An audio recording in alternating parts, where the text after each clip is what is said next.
Ndugu viongozi, wahitimu na wageni waalikwa, kwa kuwa hii ni mara yangu ya kwanza ya kuonana na Jeshi la Polisi tangu tumemaliza uchaguzi mkuu wa Oktoba mwaka jana, nitumie nafasi hii kulipongeza sana Jeshi la Polisi kwa kazi kubwa mnayoendelea kuifanya.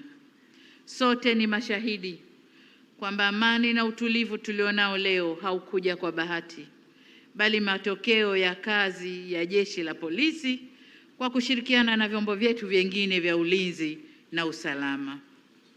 Pamoja nanyi, niwapongeze Watanzania wenye nia njema na uzalendo kwa nchi yao kwa kuendelea kushirikiana na vyombo vyetu vya ulinzi na usalama katika kudumisha amani na utulivu wa taifa hili. Ndugu zangu, suala la kulinda usalama wa raia na mali zao ni nguzo muhimu ya maendeleo kwa taifa letu. Bila shaka, mtakubaliana nami kwamba kazi ya polisi haiwezi kutazamwa kama kazi nyingine ya kawaida. Ni kazi inayohitaji nidhamu, uadilifu, umakini na uelewa mpana wa sheria, mila na desturi na mipango ya maendeleo ya nchi yetu. Aidha, ni muhimu pia kuwa na uelewa mpana wa mabadiliko ya kiuchumi na kisiasa, yani World Economic Order and Geopolitics, yanayotokea huko duniani. Hivyo ni matumaini yangu kwamba mafunzo yaliyotolewa yameangaza maeneo yote hayo na yatawasaidia wahitimu katika kutekeleza majukumu yao kwa ufanisi na kuleta tija kwa taifa letu. Kifungu cha 265(1) cha Katiba ya Jamhuri ya Muungano wa Tanzania kinasema kwamba ulinzi na usalama wa nchi ni jukumu la kila raia wa Tanzania. Uanzishwaji wa polisi jamii ni miongoni mwa nguzo muhimu katika mwelekeo huo. Nami nimpongeze pia kamishna aliyeteuliwa kushikilia eneo hili, na nitoe wito na nimtake asimamie vizuri eneo hili, kwa sababu usalama wetu na ulinzi wetu utatokana na wananchi wenyewe na taarifa zitakazotokana na wananchi wenyewe. Lakini wananchi wenyewe kwenye maeneo yao, mkiwafundisha vizuri, watalindana wenyewe kwa wenyewe na kutoa taarifa za kihalifu pale zinapotokea. Kwa hiyo nisisitize eneo hili na niseme mfumo huu ukitumika vizuri utasaidia kuimarisha mikakati ya ushirikishwaji wa wananchi katika kulinda amani na usalama wa nchi yetu. Kwa upande mwingine, ukuaji wa teknolojia umebadilisha pia mbinu za kufanya uhalifu. Mabadiliko haya yameendelea kuongeza changamoto za kiulinzi na kiusalama katika maeneo ya mipakani, barabarani, baharini, mitaani na hata kwenye mitandao. Hivyo, Jeshi la Polisi nalo lazima liendelee kufanya tathmini endelevu ya utendaji wake na kubadilisha namna linavyotekeleza majukumu yake kwa lengo la kuongeza ufanisi na ubora ili kukabiliana na changamoto hizo. Nyenzo mojawapo itakayosaidia kuleta ufanisi na tija ni kuendeleza utoaji wa mafunzo katika ngazi na fani mbalimbali ndani ya jeshi letu hili. Ndugu zangu, moja kati ya hatua zilizochukuliwa kutathmini utendaji wa Jeshi la Polisi ni kazi iliyofanywa vyema na Tume ya Haki ya Jinai ya mwaka 2022, ambapo ilitoa mapendekezo kadhaa ya hatua za kuchukua ili kuliimarisha jeshi hili. Nimefurahi kusikia kutoka kwa IGP kwa maboresho yaliyopendekezwa ya kimfumo, kimuundo na kisheria yanaendelea kufanyiwa kazi, ikiwemo kuimarisha mfumo wa polisi jamii kama nilivyosema, lakini pia matumizi ya tehama, kuendesha mafunzo na kujenga nidhamu ya utendaji. Hatua hizi ni lazima ziendelee kupimwa kwa matokeo yafuatayo. Tusiseme tu tunachukua hatua, lakini lazima tuone matokeo.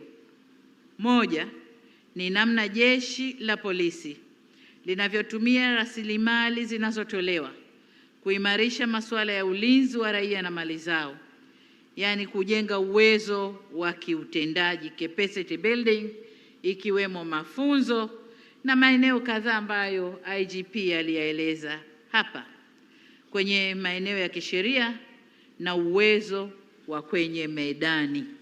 Tunapozungumza na uwezo wa kwenye medani, ni pale mnapokuwa mbali ya medani, mnapokuwa kwenye mafunzo, lakini pale mnapokuwa kwenye nyanja za kazi zenu. Tumezoea huko nyuma kuona askari wakisimamisha magari na wakifanya mambo ambayo hayakubaliki. Sasa hizo ndio nyanja za medani. Mwende mkarekebishe hayo. Yale tunayoyaona viklipu vinavyorushwa visirushwe. Askari wetu msimame kwenye mambo yenu. Lakini pia mkuu wa chuo ametaja maeneo mengi ambayo mafunzo yenu yamepitia, na ni imani yangu kwamba mtakwenda kurekebisha hayo na tuwe na jeshi ambalo limesimama kwenye mstari sawa sawa.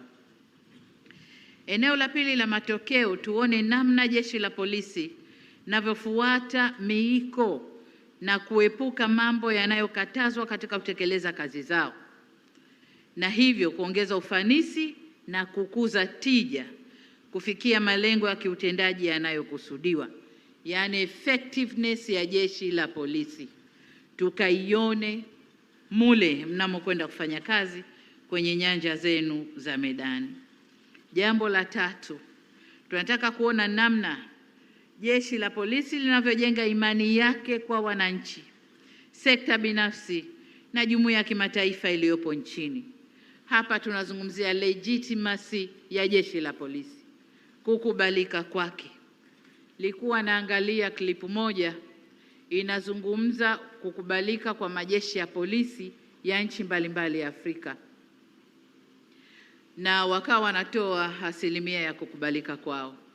Nchi iliyofanya vizuri zaidi ina asilimia 25 ya kukubalika kwake, na maswali yalikuwa, kama unapata shida, imani yako ni kiasi gani kukimbilia jeshi la polisi ili ukasaidiwe? Kwa nchi iliyofanya vizuri kabisa, jawabu, wasailiwa walipata asilimia 25. Kwetu Tanzania ilikuwa ni asilimia 12, kwamba wananchi wanapopata shida atakimbilia kituo cha polisi ili akapate msaada. Ni asilimia 12. Sasa wengine hatujui watakwenda wapi. Hizi ni taarifa ambazo hatuwezi kuzibeza IGP. Ni taarifa ambazo tuangalie tofauti, gaps ziko wapi? Kwa nini wananchi wanajibu hivi? Gaps ziko wapi? Turekebishe. Lakini kama nilivyosema, vyema na vizuri zaidi ni kuwashirikisha wananchi, hasa kwenye ile suala la polisi jamii. Wananchi wenyewe wasimamie usalama wao na waamini kwamba jeshi la polisi ni sehemu na kimbilio la shida zao. Jambo la 4 ambalo tungependa kuona matokeo ni uwezo wa kutambua au kubaini viashiria vya hatari vya usalama kwa nchi mapema iwezekanavyo. Na hapa naendana pia na mazoea, mila na desturi zetu. Kwa mfano, tulipokuwa tukipokea ripoti ya Tume ya Uchunguzi wa Matukio ya tarehe 29 Oktoba, walisema kwamba labda uzoefu, mila na desturi zetu kwa Tanzania ni nchi ya amani tu, ni nchi ya usalama tu, na kwamba vikitokea vitisho hatuvipi uzito wake. Tunasema watatukuta asubuhi tunapiga mswaki hapo, wao wakija sisi tupo bwana. Unaona? Kwa hiyo ile ni uzoefu, ni mila zetu. Tanzania nchi sasa watafanya nini kikubwa? Lakini yaliyotokea yametupa funzo. Tulijaribiwa, lakini kwa dhati kabisa nishukuru vyombo vyetu vya ulinzi na usalama. Majaribio yale waliweza kuyaondoa kwa muda mfupi sana. Tulijaribiwa na yametupa mafunzo. Kwa tunataka kuona jeshi ambalo halidharau taarifa yoyote. Taarifa yoyote, kiashiria chochote cha hatari kinafanyiwa kazi kwa haraka sana. Na haya yatafanikiwa iwapo jeshi letu litakuwa na ushirikiano wa karibu kabisa na mawasiliano ya karibu kabisa na vyombo vingine vya ulinzi na usalama katika kubadilishana taarifa za viashiria vya hatari. Wito wangu kwa jeshi la polisi ni kujenga imani kwa jamii ili kutimiza ile dhamira aliyosema IGP wakati anazungumza maelezo yake pale, anatoa maelezo yake. Alisema jeshi la polisi lina dhamira ya kuhakikisha linakuwa karibu zaidi na wananchi katika kubaini, kukabiliana na kuzuia uhalifu kabla haujatokea, pamoja na kuwafikia na kuwahudumia wahanga kwa haraka zaidi. Sasa hili litawezekana kukiwa kuna ushirikiano wa karibu zaidi na wananchi pamoja na vyombo vingine vya ulinzi na usalama nchini. Niwasihi maofisa mnaohitimu leo kuendelea kujenga taswira njema ya jeshi la polisi. Mnaporejea katika vituo vyenu vya kazi au kokote kwingine mtakakopangiwa, tambueni kuwa mmeongezewa dhamana ya uongozi ndani ya jeshi letu. Uongozi huo hatutaupima kwa urembo wa mabegani mliowekewa leo asubuhi, hapana, bali kwa nidhamu, uadilifu, weledi na uwezo wa kusimamia matokeo na kudhihirisha mwelekeo sahihi wa ulinzi wa raia na mali zao. Hayo ndio tutawaheshimu nayo. Sasa ukitoka hapa ukienda kutamba na urembo uliovishwa asubuhi na IGP hapa, hatutakuona. Kwa hiyo tutakuona kwa kazi unayoifanya. Hapa nataka ninukuu tena maneno ya IGP kwamba uzalendo wa kweli ni kuwa tayari kulitumikia taifa lako mahali popote na wakati wowote unapohitajika, kuwa tayari kukesha wakati wananchi wengine wamelala. Na hapa mimi ni shahidi, vyombo vyetu vilikesha wakati wengine tulilala, au kama hatukulala tulijifungia ndani tukawa tunasikilizia, lakini vyombo vyetu vilikuwa vinakesha. Hawajali kula, hawajali nini, walikesha na kuhakikisha taifa liko salama. Kwa huu ndio mwelekeo, lakini vile vile kusimama imara wakati wengine wamekata tamaa na kulitumikia taifa kwa uadilifu hata pale ambapo hupongezwi. Unaweza ufanye kazi yako vizuri tu na atokee watu wawaseme vibaya, hawa wapongezi. Tusivunjike moyo. Ndio kazi tuliopewa, ndio kazi ambayo Mungu ametuchagulia. Twende mbele, chapa kazi, linda taifa lako hata kama hukupongezwa. Nendeni mkasimamie na kulinda heshima ya jeshi la polisi. Msiruhusu rushwa, uzembe na matumizi mabaya ya madaraka kuharibu kazi kubwa inayofanywa na jeshi hili.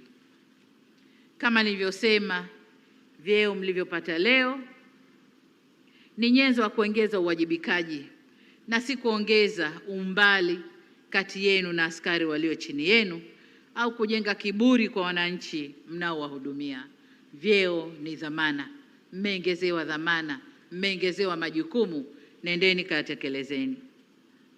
Ndugu viongozi, wahitimu na wageni waalikwa, napoelekea kuhitimisha, niwahakikishie kuwa serikali itaendelea kutimiza wajibu wake wa kuliwezesha jeshi la polisi kwa kujenga miundombinu.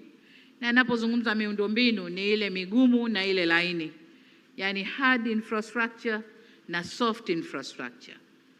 Hard infrastructure ni pamoja na majengo kama mlivyoona hapa, majengo mbalimbali. Na wakati nikinong'ona na IGP ndani kule katika kunieleza kazi inayofanywa ya kujenga majengo, alinieleza haja ya kuwa na hospitali ya kina mama na watoto, hospitali maalum pale kwenye hospitali yetu ya Kilwa Road. Nami nikamhakikishia kwamba hospitali umeipata. Hospitali ameipata na ninakusudia hospitali itajengwa hivi karibuni.